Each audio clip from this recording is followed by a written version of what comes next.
다문화 민법상 입양부모 교육을 듣기에 앞서 평소 우리 가족에 대해서 어떻게 생각하고 있는지 서로 대화를 나눠볼까요? 화면에 제시되는 활동을 배우자와 함께 진행해 보겠습니다. 우리 가족을 소개해 봅시다. 먼저 우리 가족의 모습을 그려봅시다.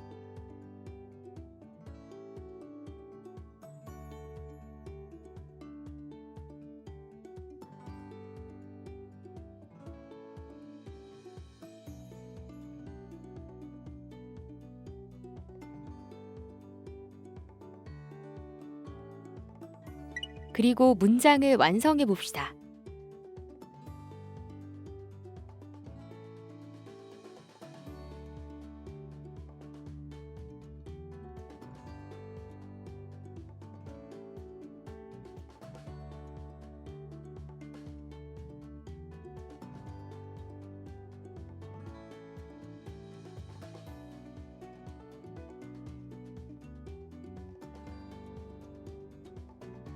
우리 집에 가족이 함께 모이는 시간은 언제인가요?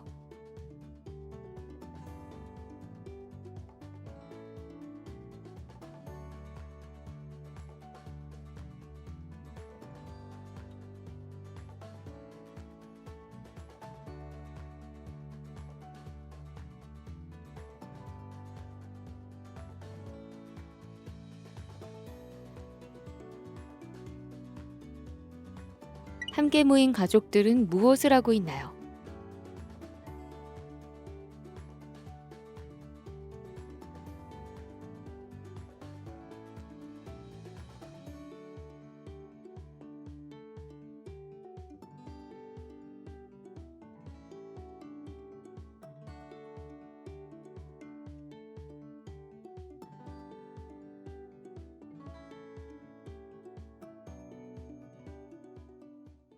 가족에게 자주 하는 말은 무엇인가요?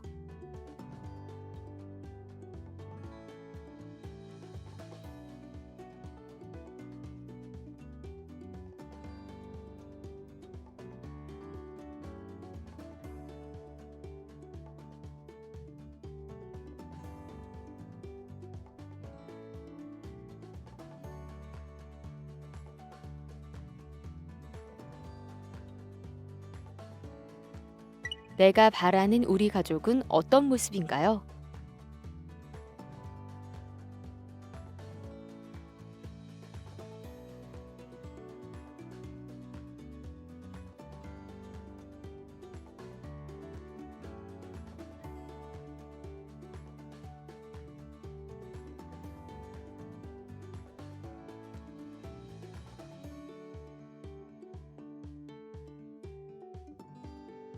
입양 자녀에 대해 얼마나 알고 계신가요?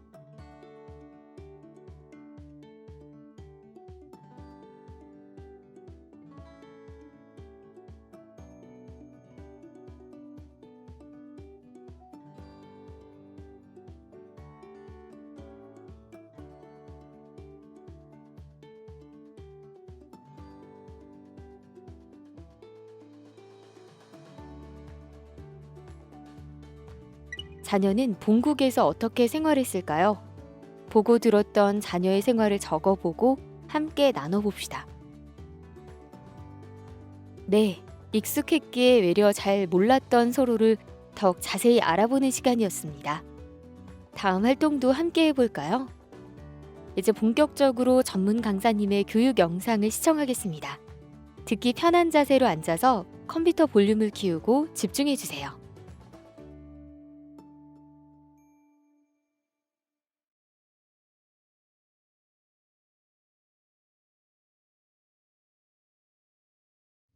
안녕하세요. 저는 오늘 여러분들과 함께 효과적인 부모-자녀 소통법에 대해 이야기 나눌 중랑구 가족센터 김영희 센터장입니다.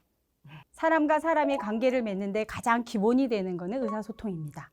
의사소통은 서로의 생각이나 감정을 전하며 이해하는 것을 말하지요. 여러분 잘 생각해 보세요.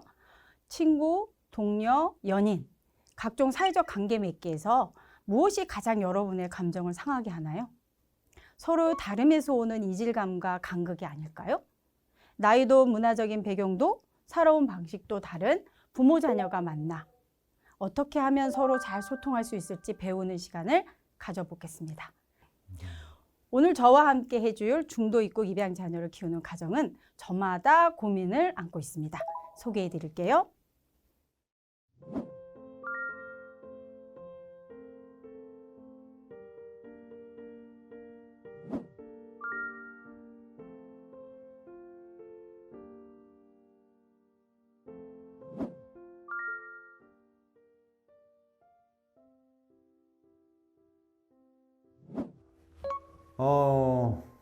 저는 전체와 사별하고요. 일본에서 지금의 아내 만나서 재혼했습니다. 그리고 저는 자녀가 없고 우리 아내한테는 7살 난 아들이 있어요. 벌써 함께 지낸 지 6개월이 지나고 있는데 아직까지 서로 언어가 익숙치 않아서 의사소통에 많이 어려움을 느끼고 있습니다. 한국말은 점점 나아지고 있습니다. 하지만 남편과 아들이 대화가 되지 않았을 때 옆에서 보면 속상하고 답답합니다. 저 같은 경우는 예의를 중시하는 편인데요. 특히 저희 아이는 중도 입국 입양 자녀이기 때문에 어딜 가나 주목을 받을 수밖에 없죠. 사람들이 뭐 그렇잖아요. 일반 아이들과 다르니까 좀 집중이 될 수밖에 없는데, 그래서 그런 시선이 신경 쓰여서 아이에게 더 엄하게 훈육을 하게 되는 것 같아요.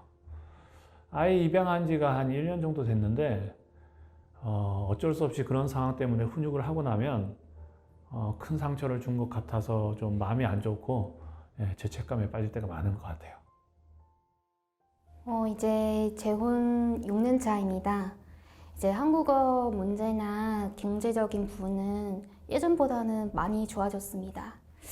하지만 아이의 양육, 교육 문제로 도움이 필요할 때 이야기할 사람이 남편밖에 없어서 조금 외로움을 느낍니다. 친한 친구나 중국에 있는 가족이 좀 더 가까이 있다면 이런 저런 고민을 좀 더 털어놓을 수 있을 텐데.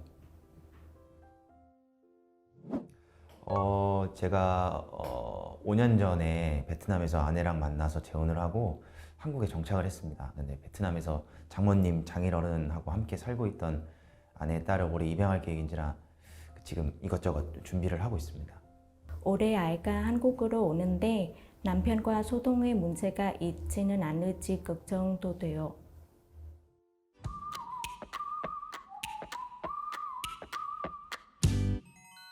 의사소통의 기본은 바로 경청입니다. 물론 말하기도 중요하지만 상대의 마음을 여는 듣기부터 잘해야 되는데요. 평소에 경청하는 태도를 알아보기 위해서 실습을 해볼 건데요.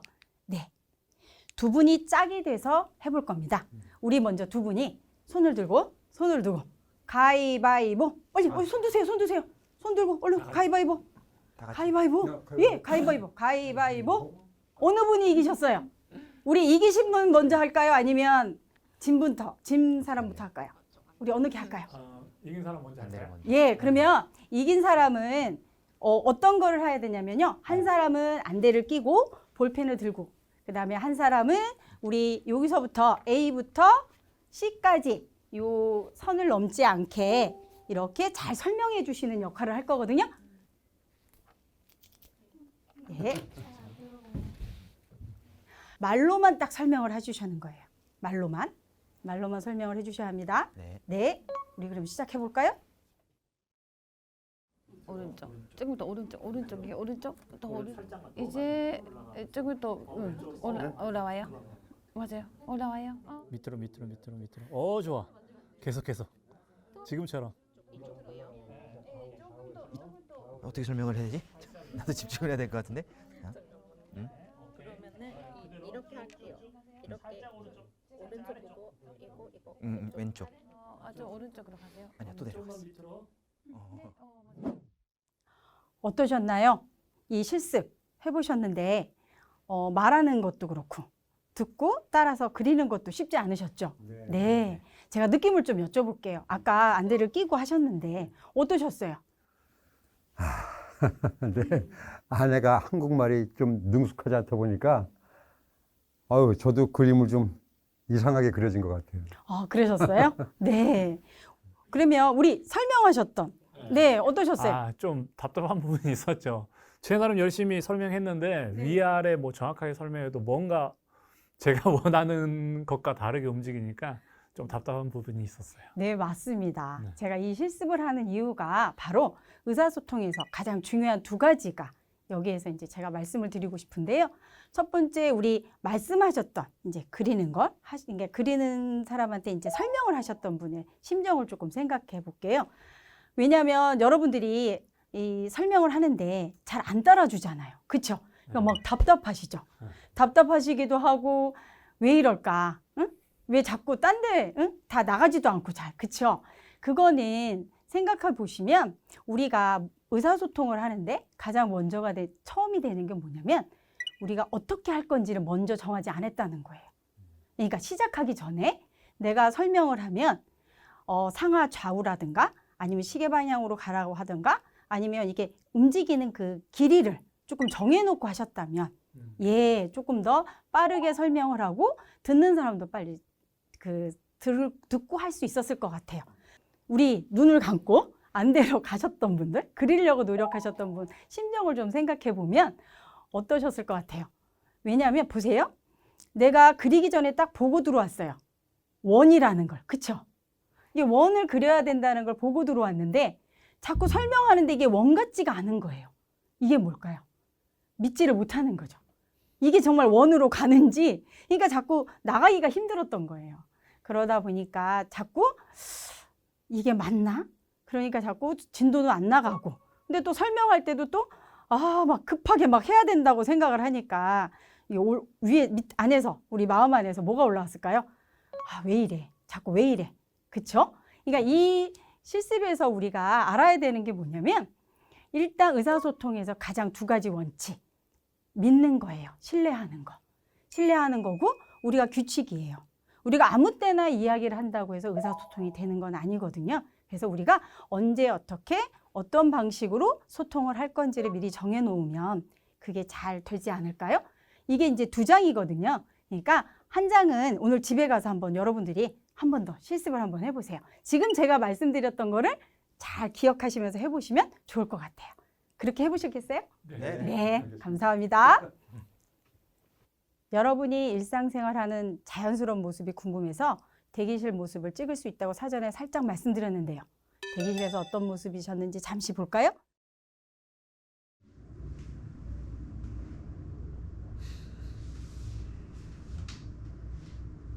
아빠, 我想看照片。我想看. 이거 말하는 건가? 快点儿！你想看什么？我刚看配的。 아, 방금 찍어둔 거 보여주려고. 아, 사진. 사진. 잠깐만.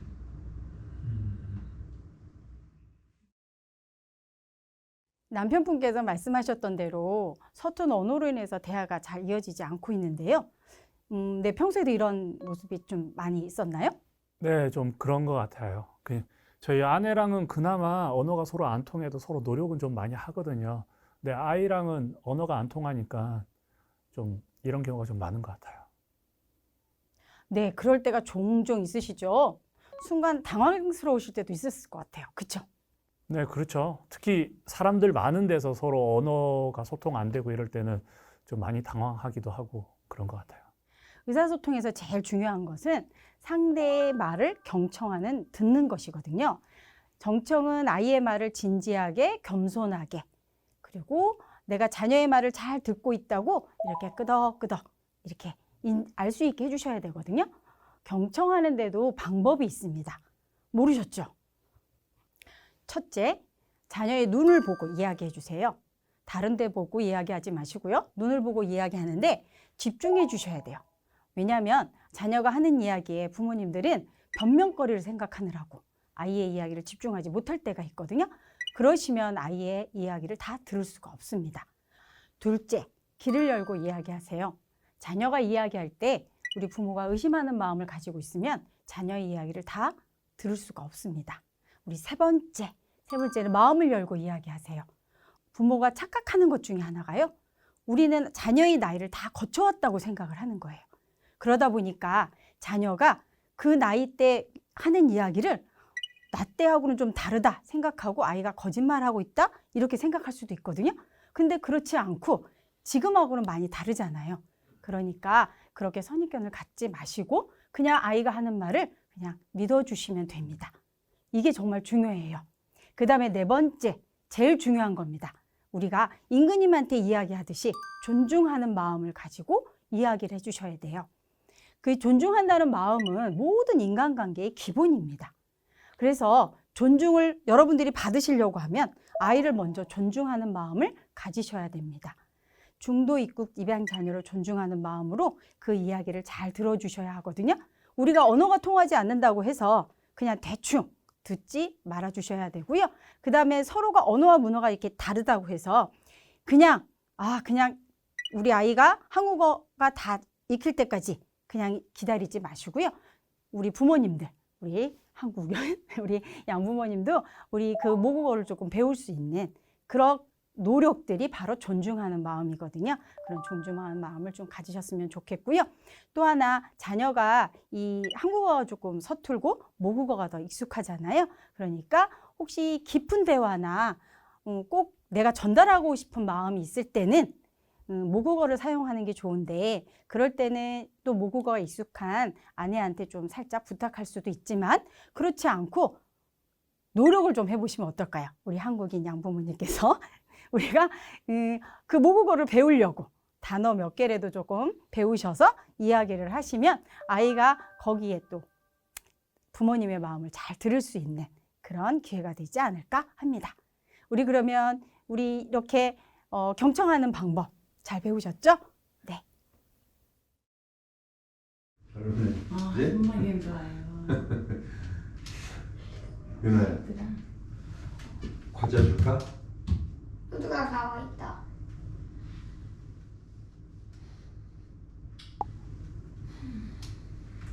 배고파?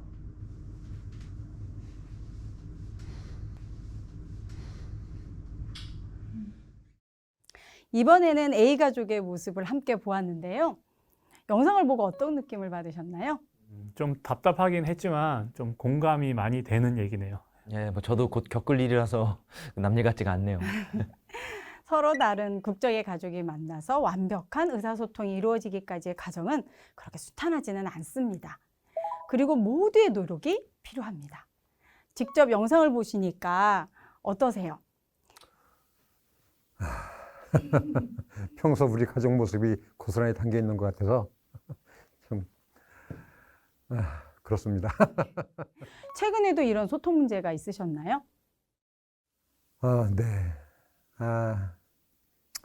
입양한 우리 그 아들 한국 교육센터에 보내서 좀 한국어를 배우게 하니까 단어뿐이긴 한데 그래도 저하고 간단한 이런 대화 같은 거 많이 좋아졌어요.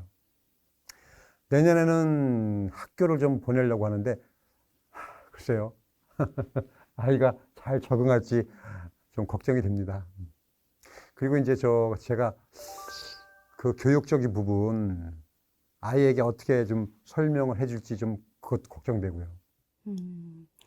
중도 입국 입양 자녀가 가족 모두가 행복하게 지내기 위해서는 입양을 결정하기 전부터 자녀와 함께 충분히 상의해야 하고요. 입양 후에도 친해지려는 노력이 꾸준히 있어야 되거든요. 그래서 가장 중요한 거는 부모, 자녀 간의 소통입니다. 자녀의 이야기를 잘 들어줘야 하거든요. 여러분들은 평소 아이의 마음을 잘 이해하고 공감해 주시나요? 네, 저희 아이가 기쁠 때, 즐거워할 때는 오히려 좀 리액션 좀 더 크게 해준다거나 같이 이렇게 즐거워해 줍니다. 자녀의 감정을 잘 이해하려고 노력해 주시고 계시는 거죠. 그렇죠? 네. 근데 자녀의 감정을 이해하고 공감하는 게 정말 중요합니다. 근데 아이가 기쁘고 행복하고 막 신나할 때는 우리 부모님들이 공감을 잘 해주세요. 그런데 문제는 우리 아이가 우울하고 힘들고 짜증내고 이렇게 화가 올라오고 이런 감정, 그러니까 부정적인 감정을 공감하기는 그리 쉽지가 않아요. 혹시 이제 어른들도 많이 그런데요. 우리 남편분, 제가 질문 하나 할까요? 네. 만약에 바깥에서 좀 기분 나쁜 일이 있었어요. 그래서 집에 가서 좀 쉬어야 되겠다 하고 왔는데 들어가실 때 좀 이렇게 심각한 표정으로 들어간 거예요. 그런데 아내가 와가지고 무슨 일이야? 무슨 일이야? 이렇게 하면 얘기하고 싶으세요? 좀 안 하고 싶어요. 근데 그쵸. 예, 표정에는 티가 많이 나는 편이라서 그죠, 그죠. 예. 왜 안 하고 싶으실까요? 굳이 밖에서 힘든 거를 이렇게 집안까지 와갖고 또 이렇게 설명을 또 해야 되고 그런 게 조금 있어서. 네, 맞습니다. 우리 아이들도 이런 부정적인 감정으로 만약에 학교에서나 아니면 친구들하고 사이에서 어떤 좀 짜증나는 일이 있거나 화나는 일이 있어서 인상을 찡그리고 집에 들어왔어요. 그 모습을 보면 보통 엄마, 아빠가 막 쫓아가죠. 쫓아가서 무슨 일이야? 왜 그래? 왜 이렇게 인상을 쓰고 있어? 막 이러잖아요. 그래서 이런 부정적인 감정일 경우에는 조금 기다려 주셔야 돼요. 왜냐하면 아이도 편안한 집에 들어와서 그 감정을 조금 소화할 수 있는 시간이 필요한 거거든요. 그래서 그런 감정을 좀 소화할 수 있게 시간을 좀 주시고요. 근데 아이들은 그렇게 오래 걸리지 않아요.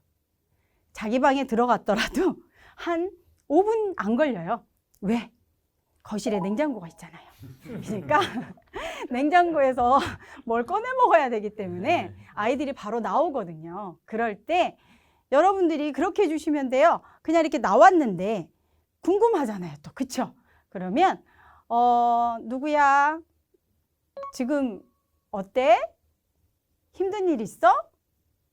그러면 엄마가 도와줄 일은 없고 아빠가 도와줄 일은 없고 이렇게 물어만 봐주셔도 아이들이 그 감정에 대해서 조금 소화가 되고 나면 천천히 이야기를 할 수 있는데요.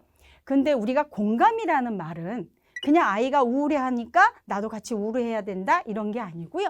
아이가 그렇게 우울해하는 이유까지도 알아주시는 게 바로 공감입니다. 그래서 우리가 아이의 마음을 잘 공감해 주시는 게 정말 좋고 더 그거 한 거는 우리 부정적인 감정일 때는 기다려주고 아이가 그 부정적인 감정을 그래도 분명한 건 부모님들한테 얘기할 수 있는 그런 기회를 마련해 주시는 게 정말 좋습니다. 그러니까 먼저 뭐 해 주셔야 된다고요? 시간을 두고 기다려 주셔야 합니다. 네.